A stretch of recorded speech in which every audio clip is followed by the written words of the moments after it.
بسم اللہ الرحمن الرحیم۔ دوست کو دولت کی نگاہ سے مت دیکھو، وفا کرنے والے دوست اکثر غریب ہوتے ہیں۔ محبت کے بغیر زندگی ایسے ہے جیسے پھل کے بغیر پیڑ۔ جو جتنی مشکلوں سے گزرتا ہے اس کی روح اتنی مضبوط ہو جاتی ہے، جس کا کردار جتنا مضبوط ہو اس کے گھاؤ اتنے زیادہ ہوتے ہیں۔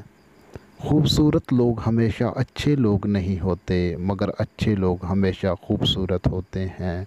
زندگی کے ہر موڑ پر صلح کرنا سیکھو، کیونکہ جھکتا وہی ہے جس میں جان ہوتی ہے، اکڑنا تو مردے کی نشانی ہے۔ خدا کو ناراض کر کے لوگوں کو راضی نہ کرو، کیونکہ لوگوں کے بدلے دوسرے لوگ مل سکتے ہیں مگر خدا کے بدلے کوئی دوسرا خدا نہیں مل سکتا۔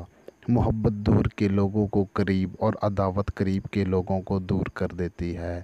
جو حق سے منہ موڑتا ہے تباہ ہو جاتا ہے۔ کوئی کمزور شخص تمہاری بے عزتی کرے تو اسے بخش دو، کہ بہادروں کا کام معاف کر دینا ہے، اور معاف کرنے والا اللہ کو بہت پسند ہے۔ جس کو تم سے سچی محبت ہوگی وہ تم کو فضول اور ناجائز کاموں سے روکے گا۔ مزید ایسی ویڈیوز دیکھنے کے لیے ہمارے چینل کو سبسکرائب کریں۔ شکریہ۔ اللہ حافظ۔